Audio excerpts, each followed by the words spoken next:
प्रतियोगी परीक्षाओं में पासा आता है, पासे से संबंधित प्रश्न होते हैं, उनके बारे में जानेंगे किस प्रकार से हम लोग पासे के प्रश्नों को हल करेंगे। देखो यहाँ पर हमने पासा तुम लोगों ने देखा होगा, सब लोग लूडो खेलते हो, लूडो में पासे होते हैं, उसमें संख्या कहाँ से कहाँ तक होती है? 1 से लेके 6।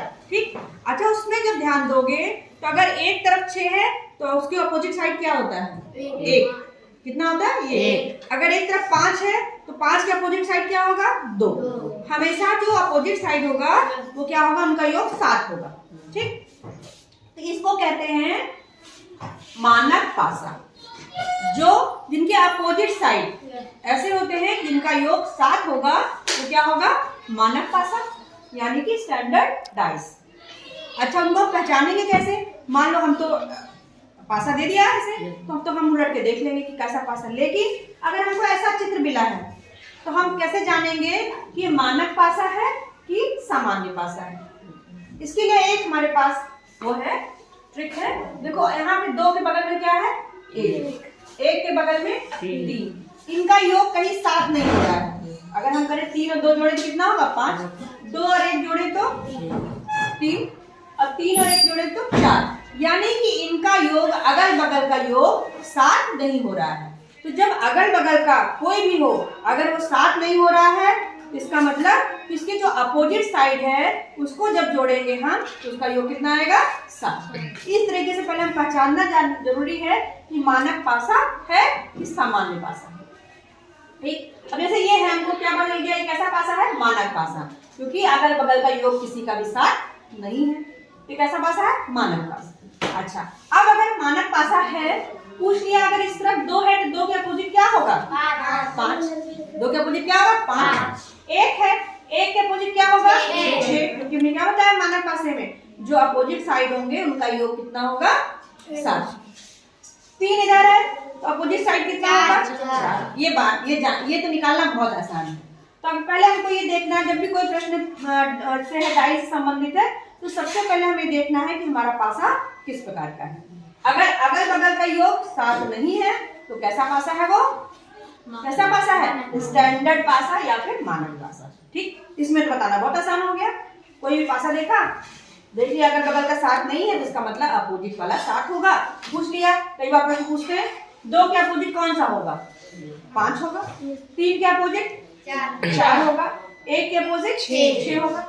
ऐसे ही अगर मान लो हमने एक और बना लिया, हमने तुमसे पूछा, तुमको बताना है ये हमारा पासा है। ठीक। अब हमने लिख दिया 5, 3 और 1। अब इसमें हमने पूछा 5, पहले तुम देख लेंगे कौन सा पासा है। कौन सा पासा है? मानक पासा है, क्योंकि किसी का योग 5, 3, 8, 5, 1, 6, 3, 1, 4, कहीं 7 तो हो नहीं रहा है। तो कैसा पासा है ये? मानक पासा। तो मानक पासा में जो अपोजिट साइड होगा उसका योग 7 होगा। तो 5 है, 5 का अपोजिट क्या होगा? 2। 3 का अपोजिट क्या होगा? 4। 1 के अपोजिट क्या होगा? 6। हम आसानी से निकाल लेंगे। बात समझ में आ गई? चलो, अब एक तो ये हो गया हमारा मानक पासा। फिर दूसरा है हमारा सामान्य या फिर जनरल पासा या जनरल डाइस। ठीक। इसमें क्या है? इसमें देखो अगल बगल का क्या होता है योग, कोई न कोई 7 जरूर होगा। जैसे इसमें दिख रहा है हमको 6, 7। इसमें क्या दिख रहा है? 4, 3, 7। हमने देख लिया तो हमने पहचान लिया कि हमारा कैसा पासा है? सामान्य पासा। ऐसे प्रश्न जो होते हैं सामान्य पासे वाले क्या करेंगे? ऐसे प्रश्न दिए रहे हैं कि एक पासे को 2 बार ऐसे करके उछाला गया, तो ऐसे आया, तो फिर पूछेंगे अपोजिट साइड कौन सा होगा। ठीक है। तो उसके लिए हम कैसे निकालते हैं, सामान्य पासे का कैसे निकालते हैं उसको हम लोग चलो जानते हैं।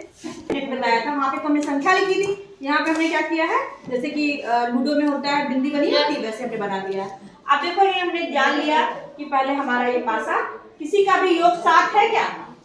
3, 2, 5, 3, 1, 4, 2, 1, 3, 5, 3, 7, 5, 3, 8 और 5, 1, 6। किसी का भी कितना नहीं है? 7। किसी का भी योग 7 नहीं है। इसका मतलब कैसा पासा है? ये मानक पासा। यानी कि इसके अपोजिट वाला क्या होगा? वो उसका योग 7 होगा। तो 5 का अपोजिट क्या होगा? 2। 3 का अपोजिट क्या होगा? 4। 1 के अपोजिट क्या होगा? 6। इसमें बताओ 3 के अपोजिट 4। 2 के अपोजिट 5। 1 के अपोजिट 6। ये हमारा हो गया मानक पासा। मानक पासा निकालना बहुत आसान है। अब हमारे पास अगला है सामान्य पासा में किस प्रकार से निकालते हैं। उसमें कैसे प्रश्न आएंगे कि एक पासे को हमने जो है 2 बार उछाला, तो ये आया, क्या आया, एक ही पासा है, उसी को 2 बार हमने उछाला तो ये आया। अब पूछा जाएगा कि आप इसे बताइए कि 4 के अपोजिट क्या है या 5 के अपोजिट क्या है, कोई भी पूछ लिया किसके अपोजिट क्या है। तो सबसे पहले हम इसमें क्या ध्यान देंगे कि देखेंगे कितने कॉमन है। इन दोनों में कुछ कॉमन दिख रहा है? इन दोनों पासे में कौन कौन सी संख्या कॉमन दिख रही है? 3। कौन सी संख्या कॉमन है? 3।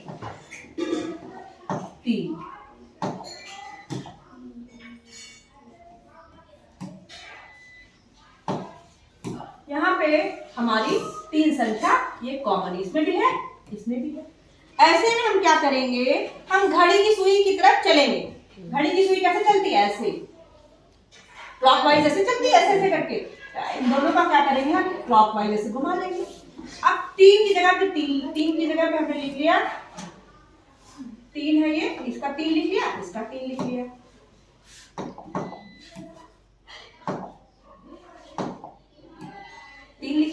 अच्छा, अब 3 के बाद बताओ क्या है?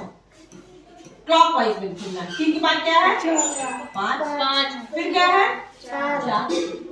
इस तरफ क्या है? 3 के बाद 6 के बाद क्या है? 2। ये हमने उसी के नीचे लिख लिया। अब क्या है, अब इसको समझ लो कि इसमें क्या होगा, 5 के अपोजिट 6 होगा और 4 के अपोजिट 2 होगा। अगर पूछ लिया 4 के अपोजिट क्या होगा, तो 2 होगा, ठीक। और 5 के अपोजिट क्या होगा? 6 होगा, ठीक। ये हमने इस तरीके से जान लिया। अब अगर पूछ लिया इसमें, चलो 5 के अपोजिट 6 हो गया, 4, अब 3 के अपोजिट तो पता नहीं है इनको, 3 के अपोजिट क्या होगा? 3 के अपोजिट 3 तो हो नहीं सकता। अब देखना है इसमें कौन सी संख्या नहीं है भाई। 5 हो गया, 4 हो गया, 2 हो गया, 6 हो गया, क्या बचा? 3 के अपोजिट क्या हो सकता है? भाई एक पासे में कितनी संख्या होती है? 6। तो हो गई 1 2 3 4 5, अब बचा क्या? 1। तो 3 के अपोजिट कौन सी संख्या होगी? 1।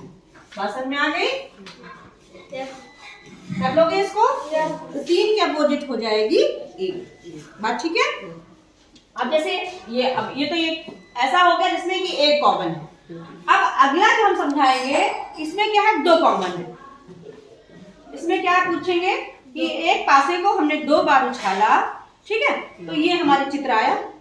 अब पूछ लिया ऐसा प्रश्न कि मान लो कि 5 के अपोजिट पूछ लिया, ठीक है, या फिर 3, कोई सी भी संख्या के अपोजिट पूछ सकते हैं। तो सबसे पहले हम क्या करते हैं, इसमें कितने अपोजिट आए हैं, कितने कॉमन? 1 और 3। नहीं, इसमें कॉमन क्या है? 3 और 1, 3 और 1, वैसे ही कर लेंगे हम, 3 और 1 ऐसे निकाल लेंगे, ठीक है। रुक जाओ, और 1 कॉमन है, ठीक। अब जो तीसरा जो चित्र दिख रहा है, अब बचा हुआ क्या दिख रहा है? 5 और 4। हमेशा प्रश्न पूछेंगे 5 के अपोजिट क्या है, तो 5 के अपोजिट 4 होगा। या फिर पूछेंगे 4 के अपोजिट क्या है, 4 के अपोजिट 5। ये कब के लिए? जब 2 कॉमन होंगे, ठीक है।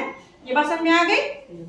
जब 2 कॉमन होंगे तो दोनों कॉमन निकाल लेंगे, जो तीसरा बचा रहेगा वही एक दूसरे के अपोजिट होगा, ठीक है। दे दिया, ये पासा ही है, पासे को क्या किया? खोल दिया। अब क्या करेंगे, पासे को बंद करके पूछेंगे इसमें कि इसके अपोजिट कौन सा होगा। जब हम इसको बंद करेंगे तो एक पासा ही बन जाएगा। ये पासा ही है, पासे को क्या किया? खोल दिया। अब इसमें निकालने क्या तरीका है, देखो इसमें हम क्या करेंगे, अल्टरनेट ले लेंगे, यानी कि एक खाना छोटे से 5 के अपोजिट क्या होगा? 4, 2 के अपोजिट क्या होगा? 1, और 6 के अपोजिट क्या होगा? 3। कोई भी पूछ सकते हैं उसमें। कई बार क्या होता है, चित्र दे देते हैं, बोलते हैं कौन सा सही है, ठीक। ये ध्यान देना है कि 6 के अपोजिट क्या होगा? हमेशा 3 आएगा, 5 के अपोजिट क्या आएगा? 4, और 2 के अपोजिट 1। ऐसे इसमें भी है, अल्टरनेट ले लेंगे। ए के अपोजिट क्या आएगा? सी। बी के अपोजिट क्या आएगा? डी। और ई के अपोजिट क्या आएगा? एफ। ये खुले वाले पासे में ऐसा आता है, ठीक है। ये निकालना और आसान है। अब इसमें चाहे कुछ भी भर दे, कई बार लाल नीला पीला भर देते हैं, लिख देते हैं, कभी ABCD अक्षर लिख देते हैं, कई बार 1 2 3 4 लिख देते हैं। तो इसमें हमें क्या करना है, अल्टरनेट खाने जो होंगे वो एक दूसरे के अपोजिट होंगे, और जो ये बाहर की तरफ निकले होंगे, चाहे ऊपर चाहे नीचे चाहे अगल बगल, वो एक दूसरे के अपोजिट होंगे। इतनी बात समझ में आ गई? ठीक है, चलो।